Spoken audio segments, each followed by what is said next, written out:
Cool. Hello, everyone. Welcome to today's webinar, The Tricks of the Trade to Winning Bidding Wars for Your VA Home Buyers with MAPS Coach Karina Gafford. Please note this meeting is being recorded and will be available within 24 hours on the MAPS Group YouTube channel.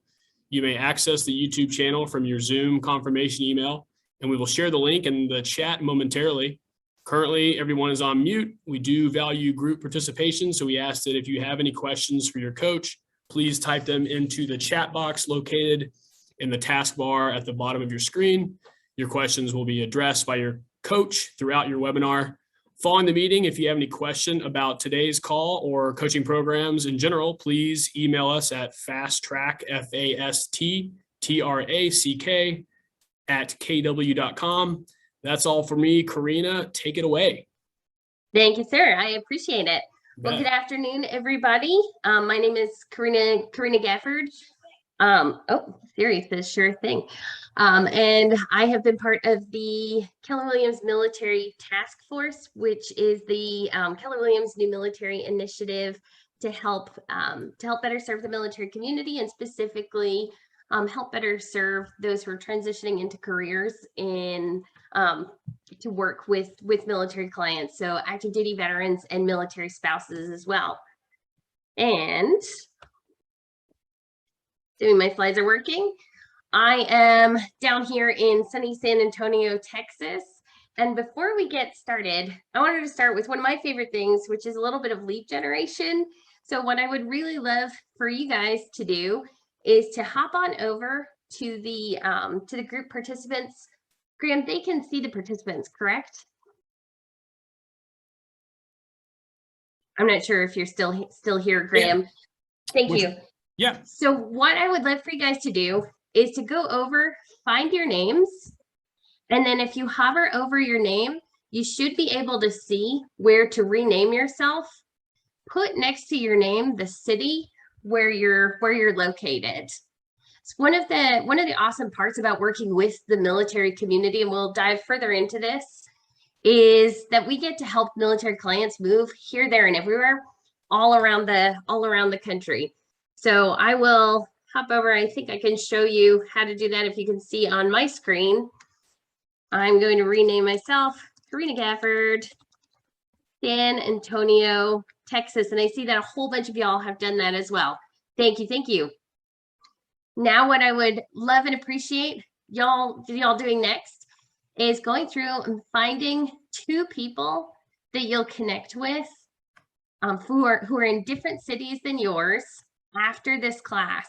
So go on over to the participants and look for 2 different cities. I know I saw Nova there, I saw DC, I think I saw Charleston as well. And go pick a couple of folks who are in different cities, write their names down, write their city, go into Kelly later, or KW Military Referrals. If you're not with Keller Williams, thank you for joining us today. Find these other agents or these lenders who are on here. I know I saw a couple on there too.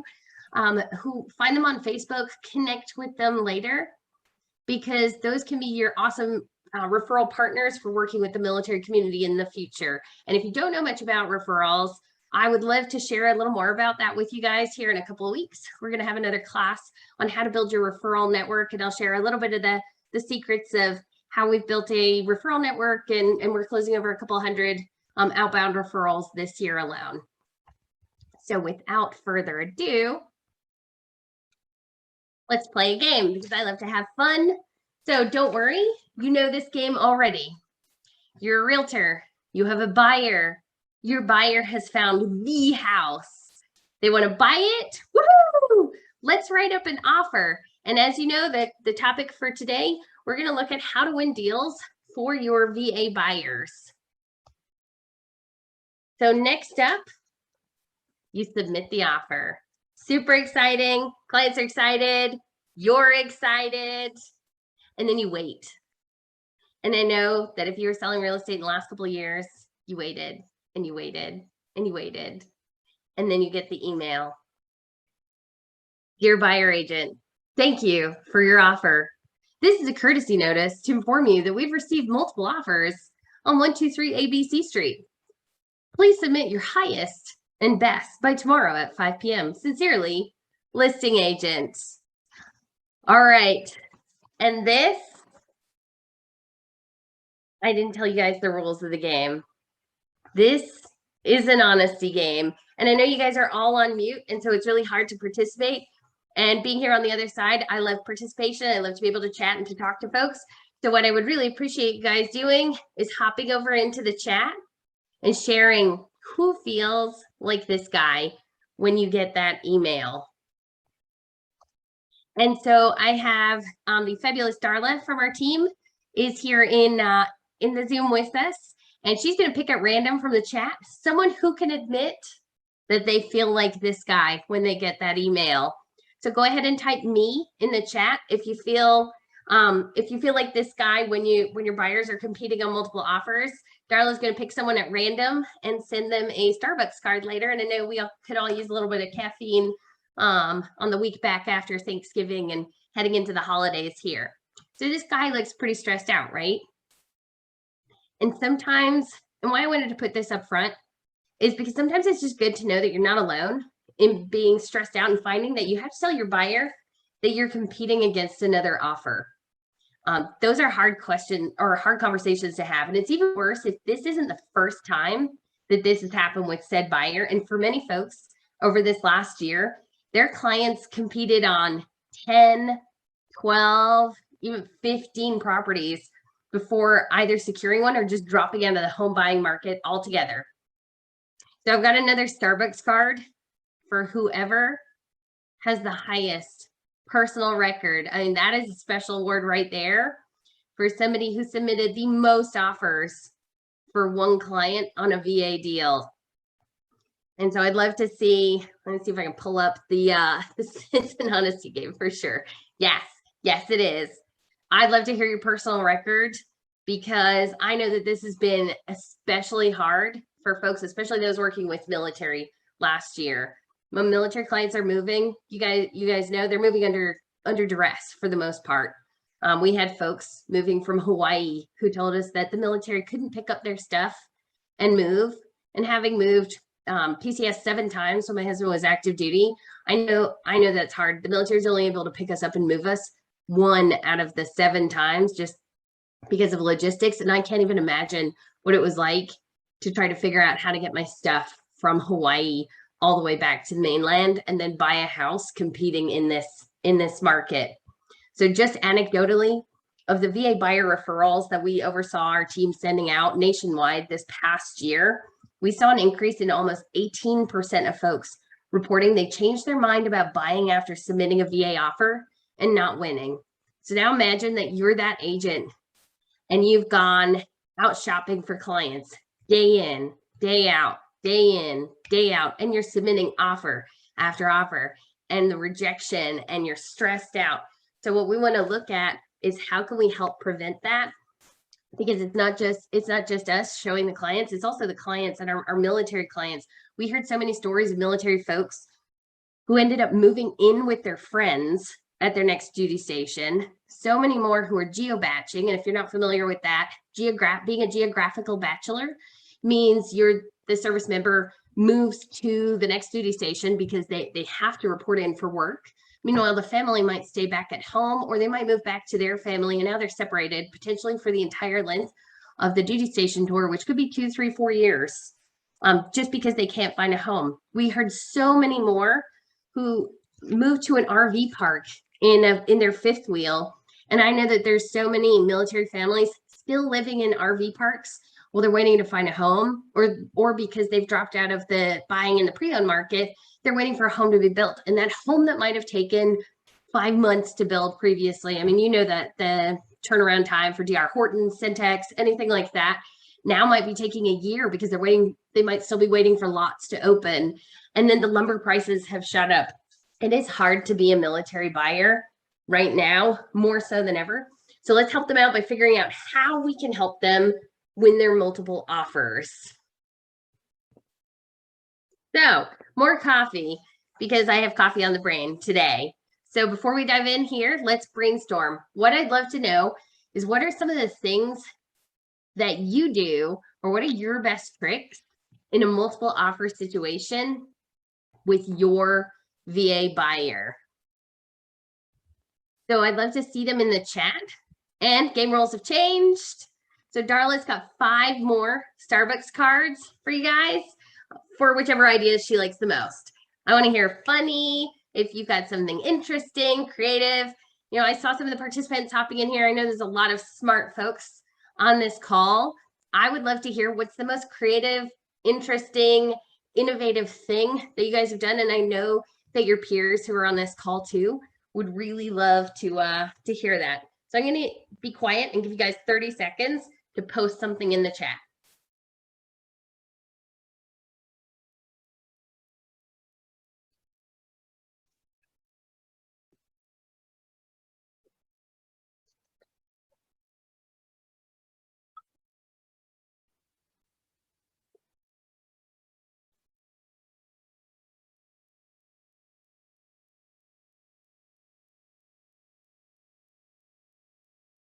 And it is really hard to be quiet for 30 seconds.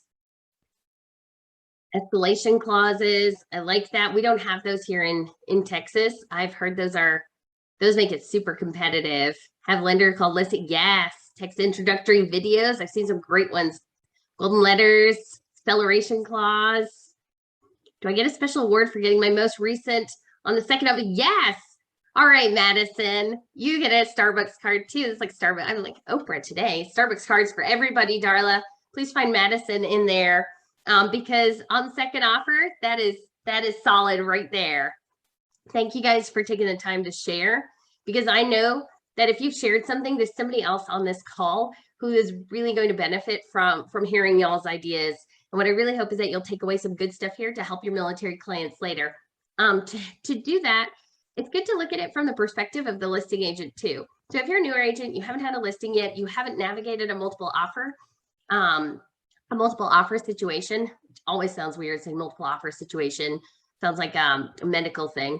If you haven't navigated that yet from the listing side, let's take a look at it as if we're the listing agent. So listing agent, congratulations on your listing, by the way. You have 2 offers, and this is an example of 2 offers that we had on one of our listings just a couple months back. I want you to look at it and think, what do you point out to your client? So you're representing the seller here. You have 2 offers. Offer A, $20,000 above list price. You see that on page 1. I'm pretty sure that's got to be on page 1 across the country. That's amazing. Super exciting. Everyone wants to see an offer, $20,000 above list price. Your loan product, conventional loan. Okay, good. Down payment, 0. Huh, that's funny. Seller concession, $6,000. Close date, 35 days. Okay. Contingency, need to sell their home, just went under contract 2 days ago and will close in 33 days. Appraisal must meet loan amount. Offer B, it's list price, where we've got a VA loan, no down payment, $2,000 seller concession, 60-day close date. Appraisal must meet loan amount. Neither offer is, we're not looking at good nor bad here. We're just looking at objectively. What's something weird that you see, or what's something you want to make sure that your seller sees? Is either of these offers something that you would encourage your seller to move ahead with? I would love to hear from you guys. With mine, I'm getting on second, max third try. Great job, Carolina.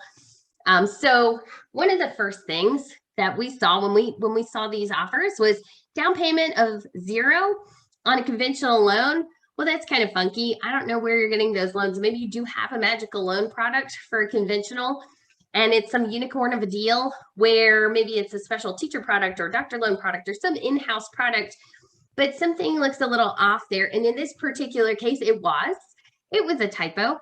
So it's always good to validate the offers as well, and to make sure that somebody else is looking at your offer before you're submitting. Something else I would be concerned with here is the offer. There's a contingency on it. At 2 days, it's probably doesn't have whatever inspection clause is relevant for your state. That's probably not been removed by this point. And the appraisal must meet the loan amount. Well, the loan amount is going to be $20,000 above list unless we sort out whatever this down payment was supposed to be, and we can get it below below list price. So it'll be a more attractive offer. Now, if you're representing the buyer on offer B, you don't necessarily know yet what offer A, or you don't know what offer A offered. So what we want to look at is what would we potentially do to make offer B a little more attractive. Very simple things might be shortening the close date. Can we offer something like if they don't have any cash to meet those seller concessions? Can we work with the lender to potentially premium price the loan to have that money come back to the buyer as a credit? There's a whole bunch of different things that you could do in this particular case. And one of the things that we have to do as buyer agents when working with listing agents is remove the fear. And I say fear because there's a lot of fear associated with the VA loan, because a lot of agents don't work with VA loans. We hear agents who have been in the business for 10, 20, 25 years who aren't familiar with how it works or how a house might be disqualified because of the VA loan, when in reality, the VA loan is one of the strongest loan products. Those who qualify for the VA loan typically have higher credit scores. They have stable income, and it has the lowest default rate too. It is a solidly backed loan product. And so now we'll look at how you can prove to the listing agent that your offer is the one that should win the deal, and not just because somebody screwed up the conventional loan offer there. So I've got the 4 top tips and tricks for helping VA buyers secure a home. And I have some bonus tips hidden and sprinkled throughout from military specialist realtors throughout the country. If you see their names in here, you might want to find them on Facebook as well, or social media, and give them a shout out and thank them for their tip and their contribution. So these are some awesome agents that we work with as referral partners too. Excuse me. So number 1, you want to get your financing squared away.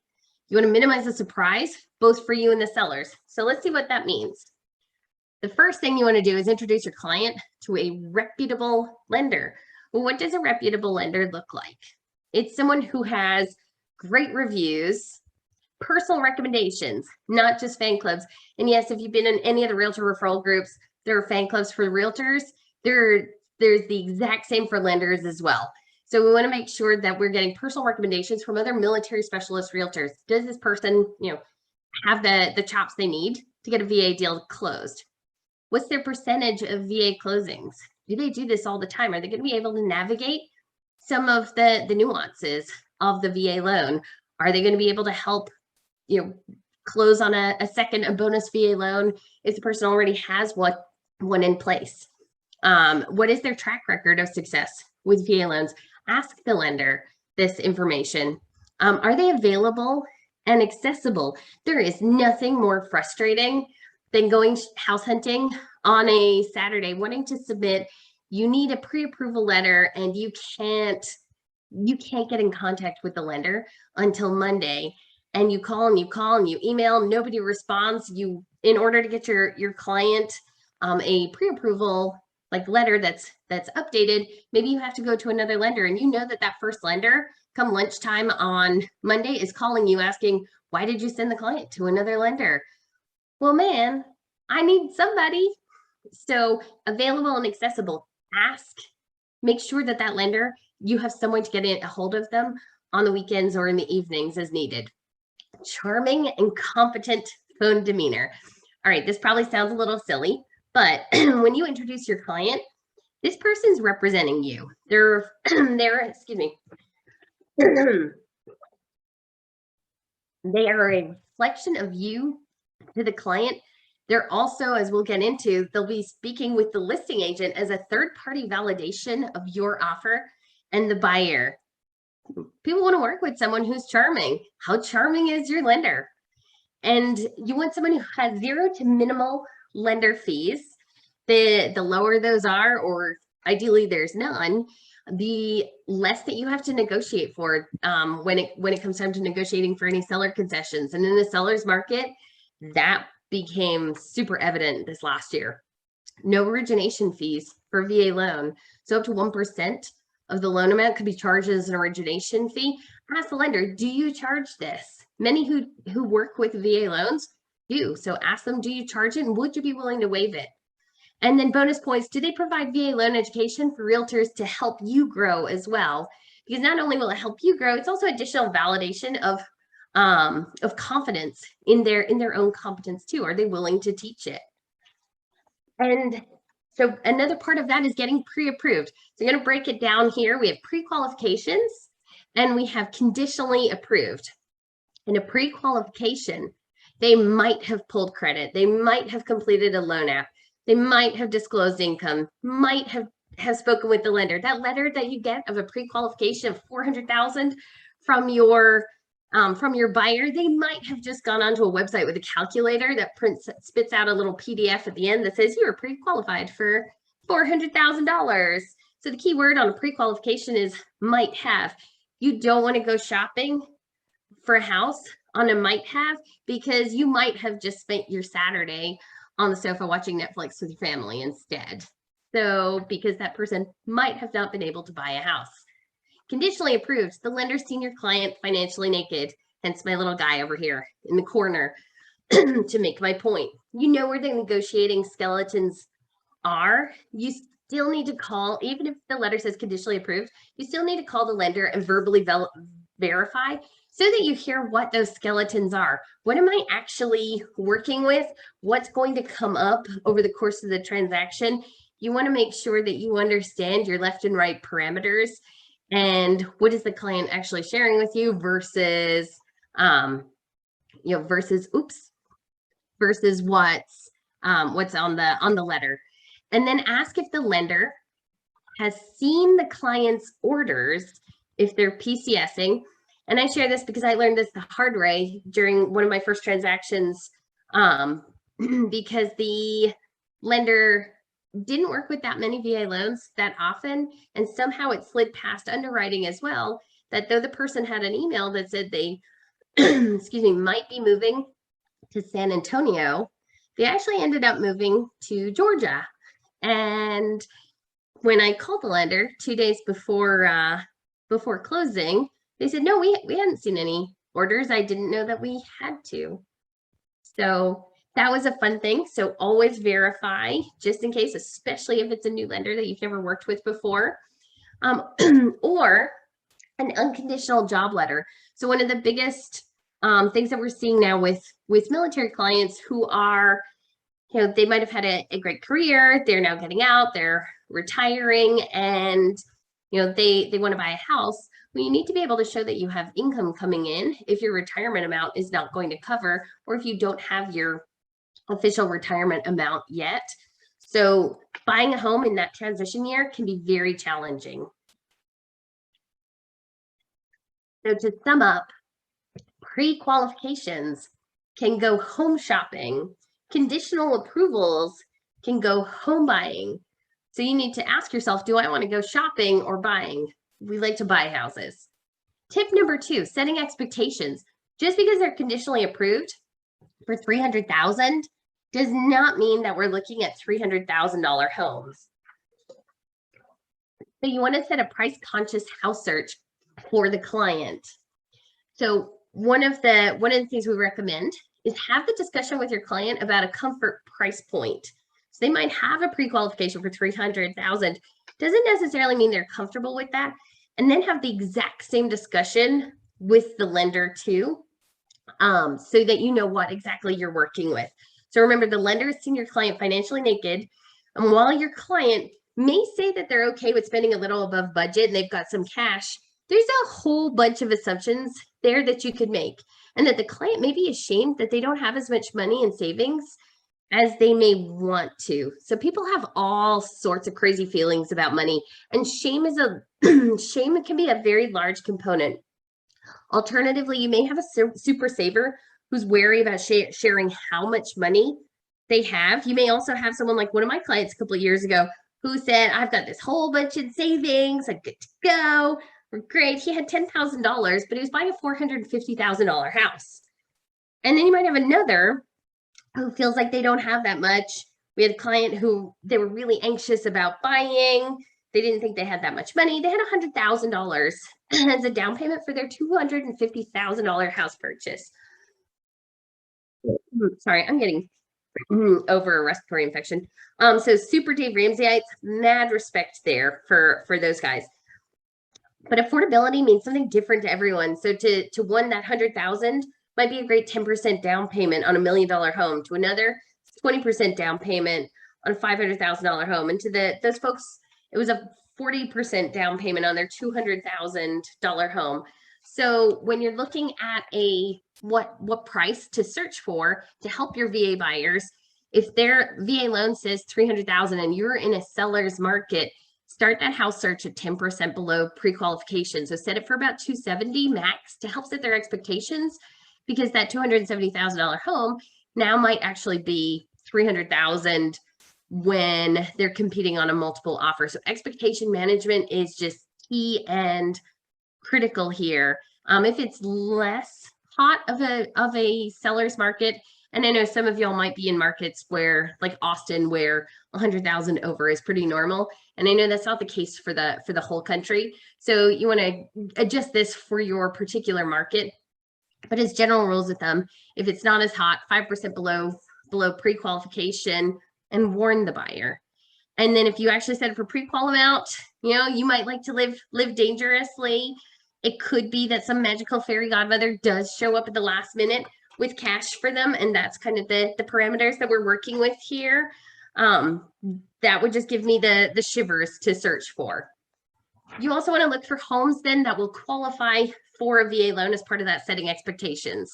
So Kaylina Schumacher in Overland Park says, if you can set a financing condition in your MLS for a VA loan, do that. And you may also want to try to set it for an FHA loan, because many agents may not actually know what qualifying for VA means, so they don't select it when they're uploading their listings. You want to also talk to the client about conditions that might concern a VA appraiser: an aged roof, wood rot, pest infestations, termites, no slab foundations for manufactured home. That's just a no. Non-approved condo buildings, well, that might be an option to compete on in a buyer's market. That's probably not going to happen in a seller's market. You just don't have the time, and especially not if there's multiple offers to compete on. 1 to 4 units only. We're not buying commercial properties. Certain homes older than 1989 that might have Chinese drywall. If you live in a city where that's a thing, you might already be familiar with that. This is not an exhaustive list, of course. So as part of setting expectations, talk to your client about value. Obviously, you want to adjust for your market, but we're looking at, the ugly house, the house that looks so good, the new homes. This should give you here a little bit of a rule of thumb when you're chatting with your client about value. So let's look at the picture here in the middle, because everybody is looking at this picture. I mean, look at this kitchen. I want this kitchen. It's shiny, it's pretty, it's new. The photos are stunning. Someone's laid this gorgeous filter over it. And now we're picturing hosting a wine party here. And we know that the line for the open house is out the door and around the block. For our VA buyers, this one, it just ain't happening. You want it, I want it, they want it, everyone wants it. It's the unicorn of the home buying market in a seller's market, and it's reserved for those magical folks who are immigrating from California to Texas with their mad Silicon Valley money, and that's about it. And if your VA buyer client, is buying on a timeline, they're PCSing in, and they are only going to continue to submit on these properties regardless of your advice, you may want to consider referring them. We talked about referrals earlier, to someone who needs experience showing and writing offers. Otherwise, other bits of advice that you can buy, typically you could direct your clients to new homes. Even new homes couldn't be trusted this year. Lumber prices soared. Builders are writing in clauses to allow the price of lumber to increase to another 15% in the budget. And I know some agents on our team actually had clients write in clauses in amendments for new construction that if lumber prices dropped, the price of the home would go down. And that only actually came into effect one time, but it made the clients super happy because they felt like they had some control in a market where there was just no control. And now we've got this guy over here, and he looks sad. He's so cute. He looks sad. He's got the ugly house. This one somehow miss the bidding war. It's a house you might actually get for list price. And that ugly house, it isn't necessarily ugly. It just might have ugly photos. It might have builder grade material. There's something about it that looks a little bit funky. It's definitely not this gorgeous thing here in the middle, but it could be. So now our opportunity as realtors is to talk about the value of the ugly house, how we can actually get a good value on house, how we can build sweat equity, how we can teach them how do you take that boring builder grade kitchen and slowly upgrade and improve it over time. It's one of my favorite things to do is to help a client who maybe is on a really tight budget plan out over the 3-4 years where they'll be at that duty station, how to make that house really pretty. So now when they go to sell, they have the shiny, pretty house in the middle and they walk away with a boatload of cash. So then I can refer them to one of y'all at their next duty station. You can help them buy the really pretty house that they want to because they actually have a good down payment now. So we are looking for the sad homes. So what is the market left behind? Bad photos, those are a super win. Bad adminning, we scour the MLS. Someone always has a home listed in a wrong area or wrong neighborhood, and you're looking around and you see it and you know that that house doesn't really belong there, but it's missed. And so we call this unicorn hunting. What homes came back on market? It's not always because of the inspection, but that'll drive away some folks as well if a home comes back on market. Another realtor, Kelsey Charles out in Hawaii, suggests search the MLS for the discount brokerage listings. And you know in your market who those agents are. Look for the discount. And if I believe most MLSs, you can actually go through and you can find the agents, how to search by name or by license number. And so you can go in and pull out their listings where the focus might be volume over quality. The photos may not have the same marketing quality invested in them. So they're kind of overlooked or not as many eyeballs on them. And we know that the more eyeballs is the more showing traffic, the more offers. And then realtors, that realtor may not have the same motivation to negotiate, especially if they have a flat rate, that they're a flat rate listing. There's not necessarily any motivation for them, especially if someone's already paid up front. So those are some of the sad homes that you can help your clients win and win faster. Prepping your client for urgency. So I love what realtor Ryan Feller out in Georgia thing in this market is to act fast. Well, that was supposed to be fast. All right. Pretty sure he didn't say act fat. No, no matter what type of offer. So given that bias still exists against the VA loan, we want our clients to be even more prepared to be urgent, and we need to prepare them we need more expectation management to prepare them. For some clients, you can tell them the house will be gone tomorrow, and if they want to sleep on it, because we'll have those clients who tell you, hey, I really want to think about this, I want to sleep on it overnight. And they just might need to lose that house, and it's okay to lose a house. It's the same. You probably have friends who you'll tell them that if you hit your head against that cement wall, it's going to hurt, and they're going to do it anyway because they just want to see what happens and if what you said was correct. And so it's okay for those clients to lose a house too. Some hard-headed folks may need to lose 2-3 houses before they actually listen and say, oh man, Mr. or Mrs. Realtor, you are correct. All right, now I will submit to the process. And when you say jump, I'll jump. And now I'm ready to go. And by ready to go, we want to have all of our prep work done. So this is number 3. Get your prep work done. What tools do you have in your tool belt to help you in negotiations? The first one, and this one's a little contentious, and I'm sure you all saw what NAR was putting out about buyer love letters for the house. And I saw that someone wrote that. The golden letter. I've never actually heard it phrased that way. I love that.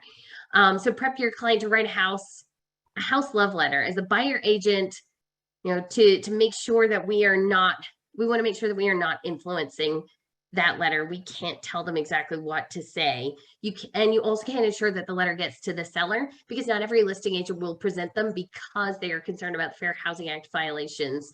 So you want to make sure that your buyer is clear on this, and that this is merely one weapon in the arsenal to help get that offer pushed through. but you can encourage your client to write one and submit it with the offer. They can have one pre-prepared and then have them update and personalize when you go to submit with the seller's name and specifics about the property that they liked. And the specifics can be more like, I love the back patio and the fire pit, and I'm picturing, sitting out by the fire pit and watching the stars at night. More specific about the house versus anything else. Then you want to prep yourself on your client. So you may already know everything about your client, especially if they're your sphere of influence. And there's a good chance, though, that you don't know everything about them. So you want to get to know your client a little bit better, because this is not only going to help you better bond with your client, which is going to help that trust relationship. So when they say, how much over do I need to offer? They're listening to your advice. They're following your advice. When you're telling them, hey, we need to jump, we need to do this in order to get this house, they are trusting in you and trusting in the process, because people work with people they know, like, and trust.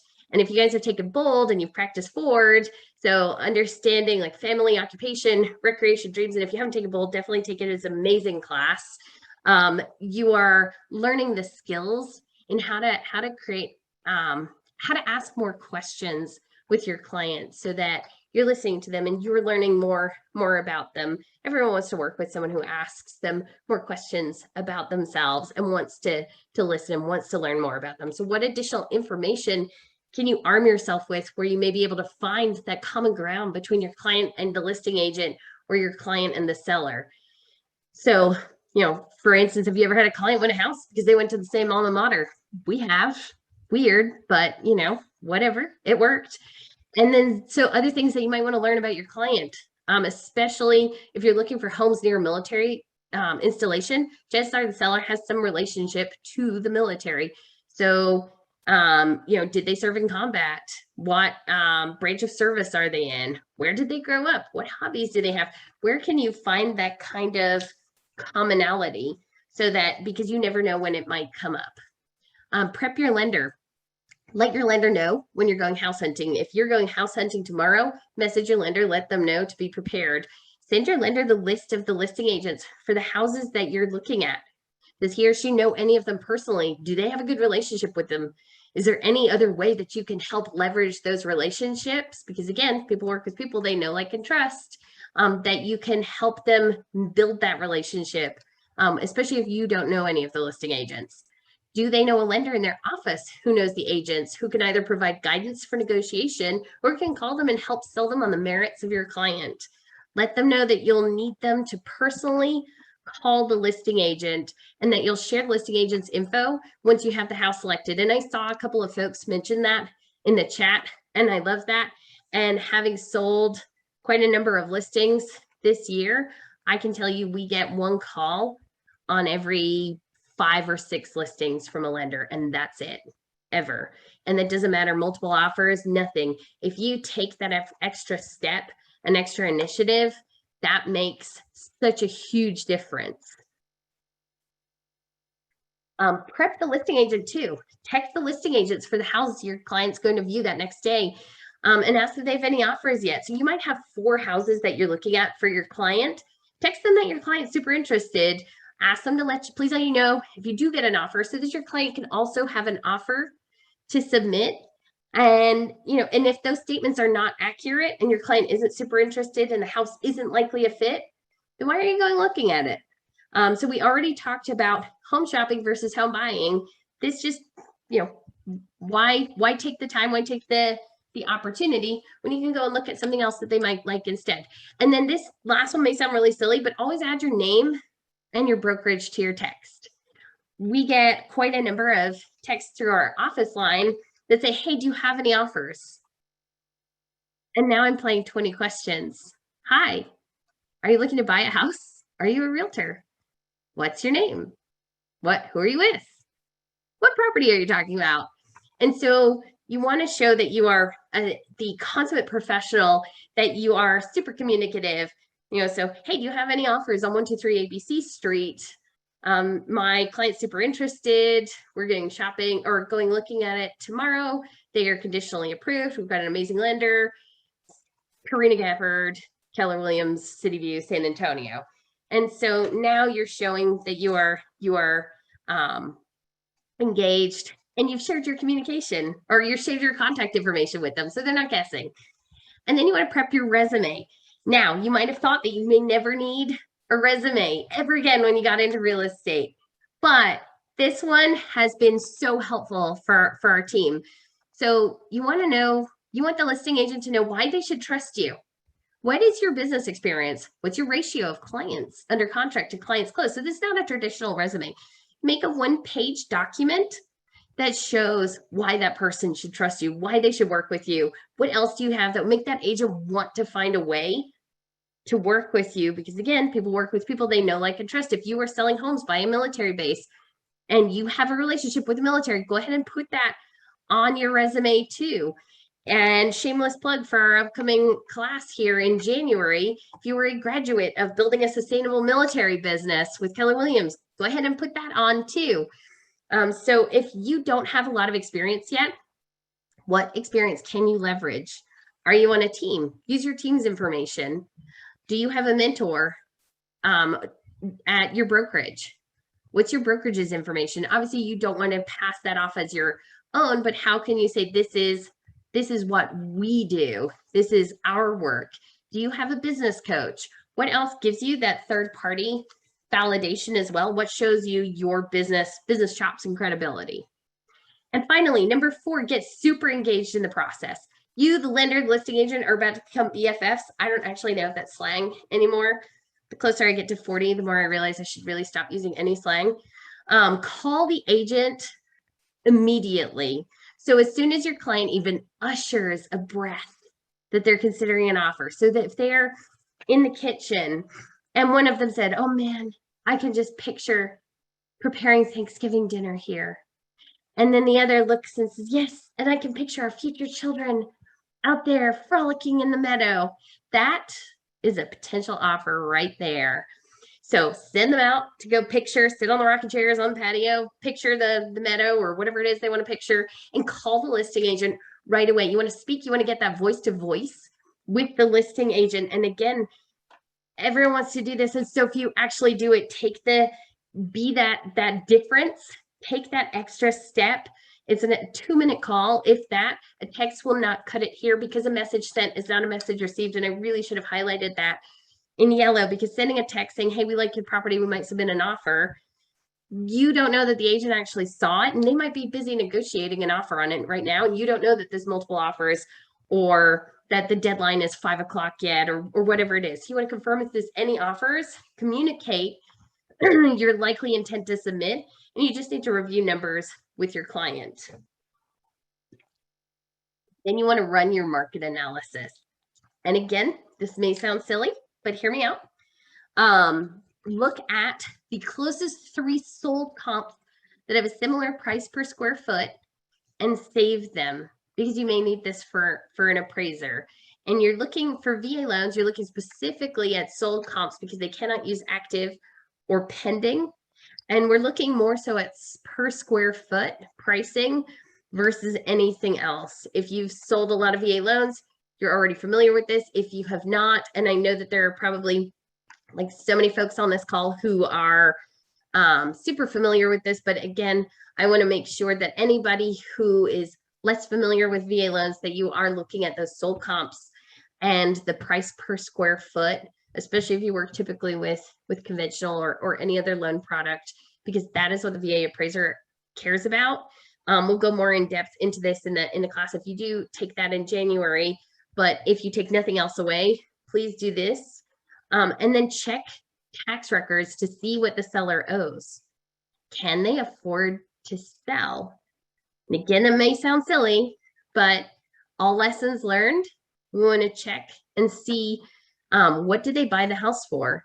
Can you run an amortization to figure out what they likely owe on the property and what their cost of sale might be? Are they in a position to sell, or are you going to get 3-4 weeks down the line when you're under contract and they can't really sell? And you know that because you've spoken to the lender that your client doesn't have that $5,000, $10,000, $15,000 that will be needed to make up the difference. And now you've wasted all that time too.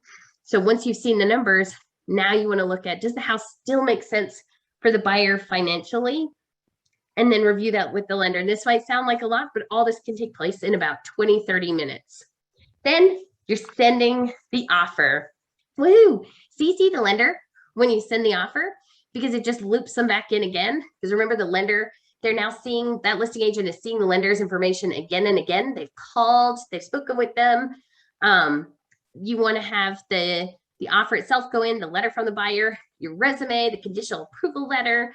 Realtor Robert Sims out here in Texas says, put bullet points in the body of the email about the offer. You want to make it crystal clear that you are this expert communicator. You're going to be so easy to work with. Why would they not want to work with someone that's this professional, that puts together this beautiful, clean package?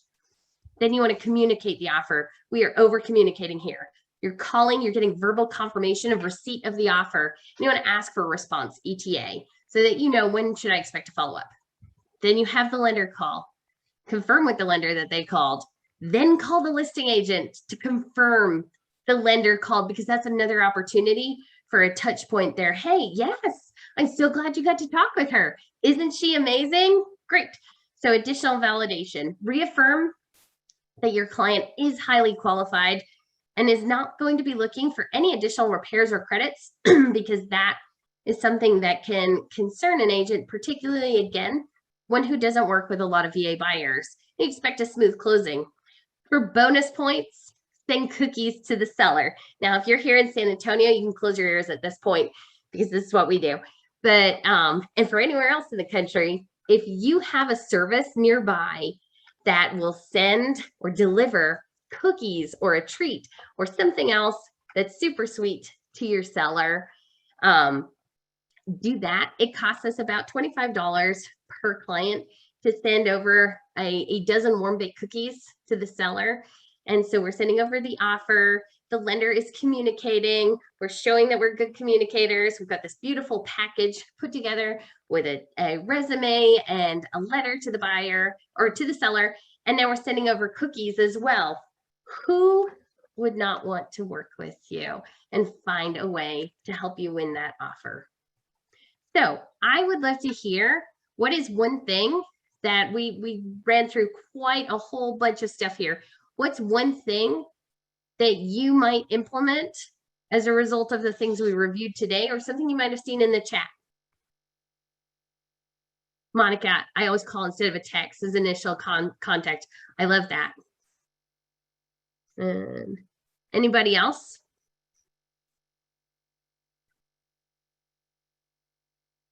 Something you would do as a result of today, the one-page resume, why you're great to work with. Yes, that one made a huge difference for us. Cookies. Yes.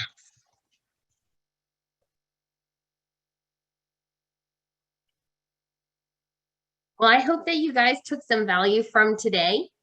And I hope that you are calling, you're communicating with the agent, you're communicating with the lender, that you're sending over all the signs and ways to indicate that you are the agent to work with, because the listing agent doesn't know your buyers, but they can know you and they can develop relationships with you. And at the end of the day, even after that transaction closes, that is the person that you will be in relationship with in future transactions too. So while you may not necessarily win that one particular deal, on the next deal, when they see an opportunity to work with you because they know how professional you looked on that previous deal, they will find a way to work with you.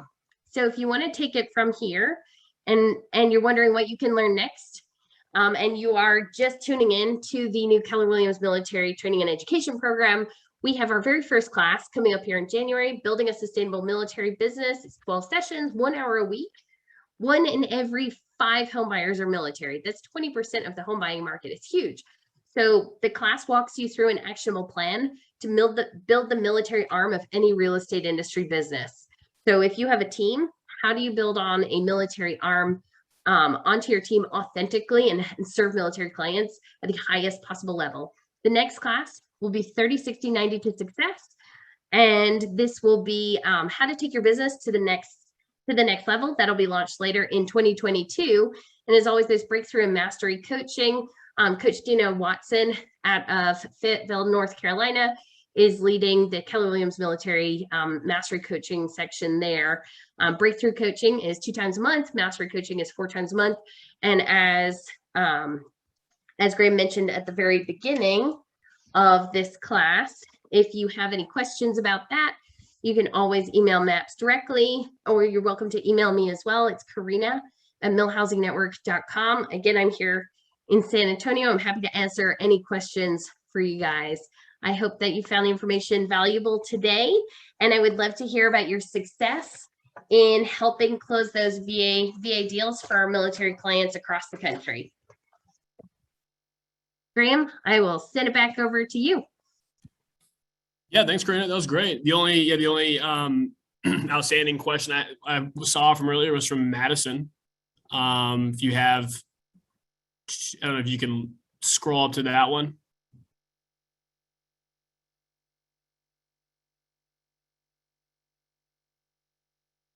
About the VA loans.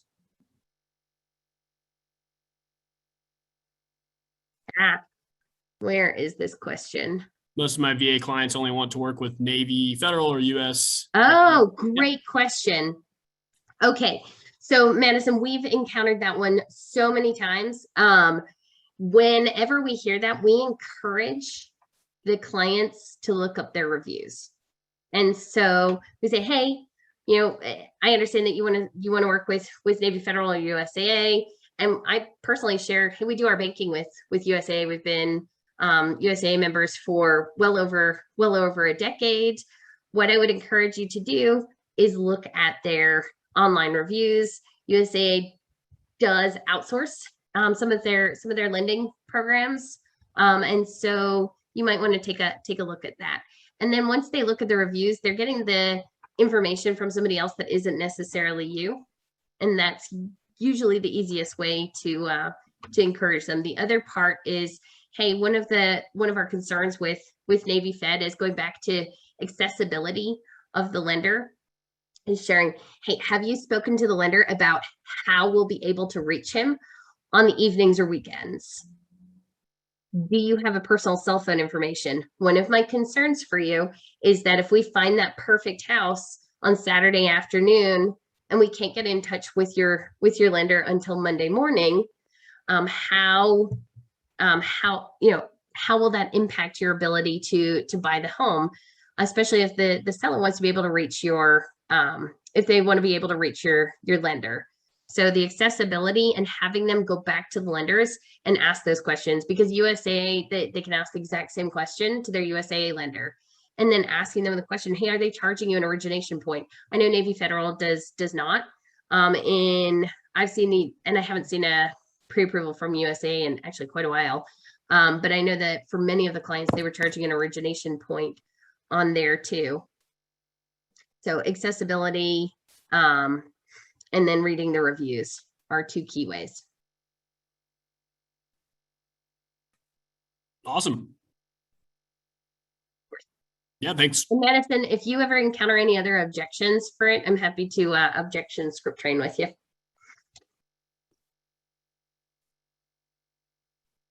Cool. I'll have if anybody arrived late, I'll have this uploaded to our MAPS. It's in the Zoom invite you had, the link, and I also put it in the chat above, but I'll have this uploaded in 24 hours. And yeah, hope to see everybody for the next promo, and we'll get invites out for the class for building a sustainable military business.